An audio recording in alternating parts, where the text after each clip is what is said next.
When I was young, I love reading about books.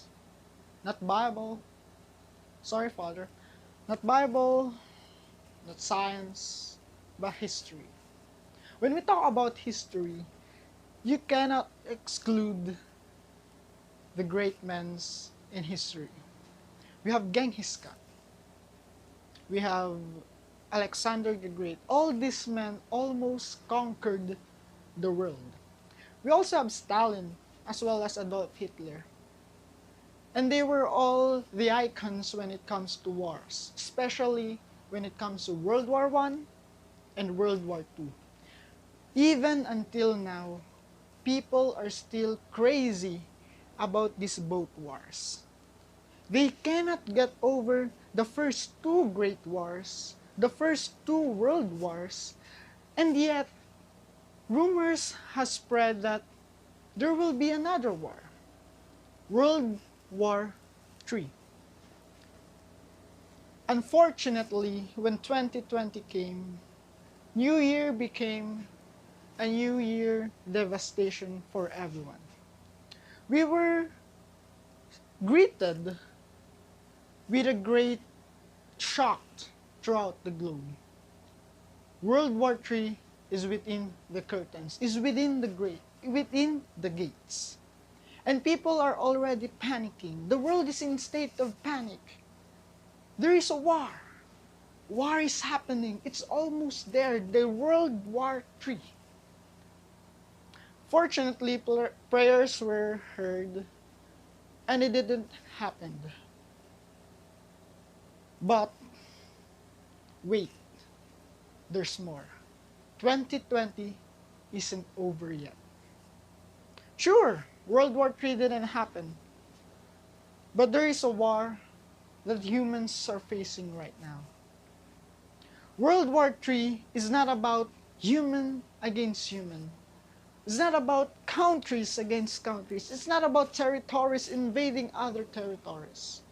This is about virus against humans. COVID-19 has spread throughout the globe.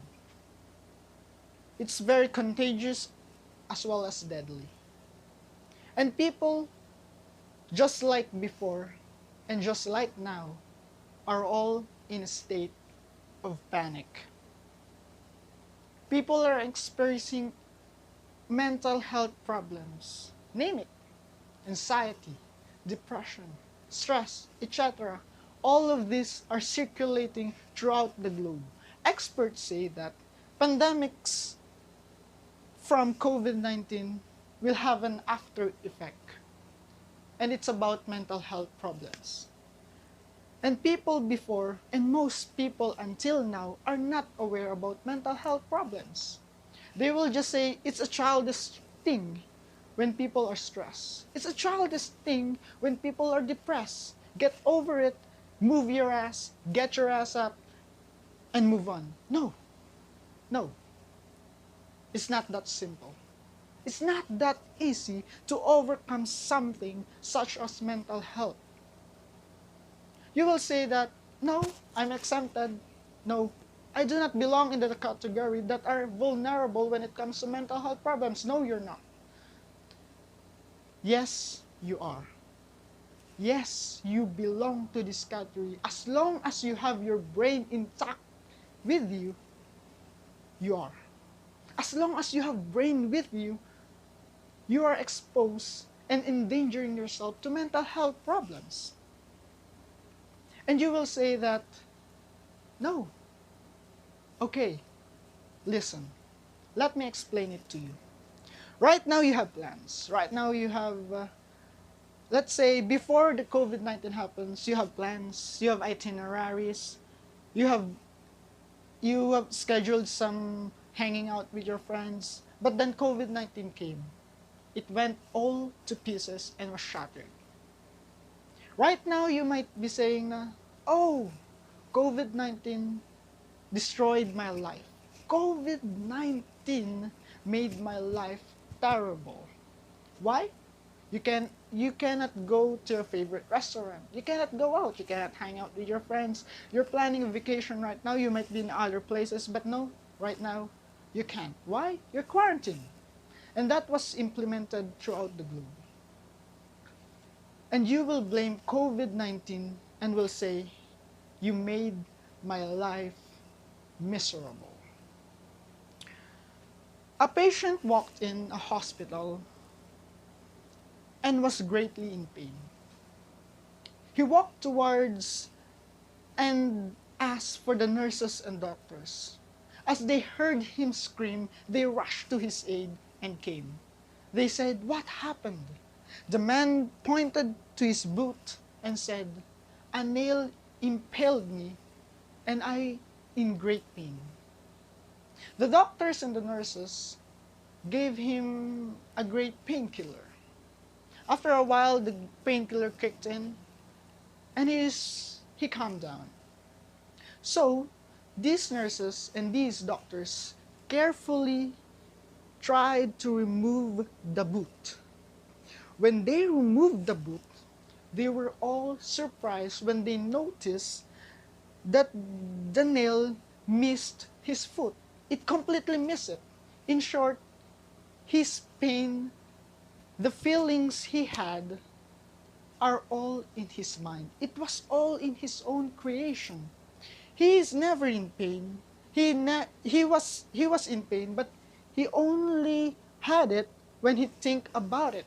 So why cannot we do it oppositely? If we always think about negative things, why cannot we say to ourselves, I'm happy. I'm not affected by coronavirus. I'm happy. I can make my life happy. Let's take it like this. If you're talking about mental health, try Googling it and search for these keywords. How to improve your mental health. If you look into the Google, it will give you several options on how to improve your mental health. One of it was exercise. Yes, exercise. A common yet effective. Next is we have healthy lifestyle, eating healthy. Vegetables, fruits, others. And another thing is socialize with your friends. Yes, all these things are great factors that will improve your mental health. However, we failed to reconsider about our current situation. Right now, we're having mental health problems. The question is, can we apply these options that the Google or other scholars have provided us? First, can we exercise? Most people will say, yes, of course, indoors. I could do push-ups. I could do anything that requires indoor exercise. But that's not applicable to everyone. What if you have a tight space with you? You cannot do it. And let's say, I could jog, but no. You're quarantined. You cannot go out. Another option is eating healthy. Yes, vegetables, they're cheap. Fruits, they're readily to be picked. It's cheap. You could buy it at the supermarket. But it's not also applicable to everyone. What if those people relied to the government for their daily necessities? What if they relied only to the canned foods as well as the rice that the government is providing? Yes, they're alive, they survive, but it ain't healthy. Canned foods, no. Another option is what we call socializing with your friends. Can you socialize with your friends right now? No. Yes. Most people say yes.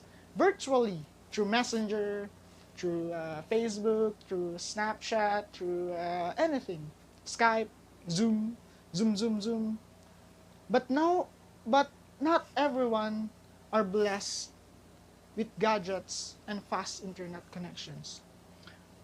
Instantly, these three options are not applicable to everyone. What is another way to improve your mental health? Before I go into the option, I would like to tell you a story that happened in the year 1963. A protester tried to protest in a very unique way, yet deadly way. And most protesters nowadays won't even dare to mirror or do the same thing that this guy has done. This guy is a monk, and he's protesting against the government because of the racism or inequality that the government is providing to all Buddhists. So this monk, he sat in the center of a busy street. He sat there, and the rest was history. As he sat there, he burned himself alive. Yes, he burned himself alive. The journalist was present in this and looked and witnessed as the man was burning before his eyes. In his article, he wrote that he see the man blazing and the flames consuming his flesh. And you could smell in the air the smell of a burning flesh. What a sight it is. But what is surprising is what happened or what transpired during that time. As the monk was blazing or as the monk was burning, he shows no emotion at all. He sat there, closed his eyes, and not even tried to look into the crowds. He might or paid no attention at all until he died. He was so calm. Most people argue that maybe he did not feel no pain. No, he do feel pain. Maybe they put anesthesia before they burned him. Um, I don't know. I'm not med student, but I think even if you put anesthesia throughout your body, I don't know. It's not applicable. But yet, what happened that time was remembered until now. The method that the Buddhists use is what we call meditation. Yes, meditation. And you might ask, I'm not a Buddhist. I cannot do it. No. Even right now, you could do meditation. You should not be, or you, no. You don't have to be a Buddhist to do a meditation. Meditation is about focusing yourself aside from pain. One thing is, let's say, mindfulness breathing or mindfulness meditation. Sit straight, be comfortable, back straight, close your eyes, and breathe normally. Focus your attention to your breathing alone. Not to your pain or not any external stimuli, but to your breathing alone. This will exercise your mind to negate all pain, the emotional pain. It will severely, or let's say, it will reduce the pain from your mind. I know, it's simple. I know, meditation, yes. How long will I do it? 15 minutes. It ain't that long. Try to do it, let's say, after you wake up and before you sleep. 15 minutes isn't that long. Try meditating. And trust me, it's very effective. Meditating is a simple way and an ancient practice that was passed down from generation to generation. Simple, yet effective. Now you ask me, can I do it? Yes, you can. Why would you do it? Because you have a brain. Why? You have to take care of it. And that is our role as humans. That is why God has put the mind at the top. He did not put it here, or below. He put it at top because it controls everything. Your emotions, your coordination, muscle coordination, etc., visual, hearing, everything. The mind is the center of it all. So please, take good care of it. So, that's our lesson for today. How to make your mind happy.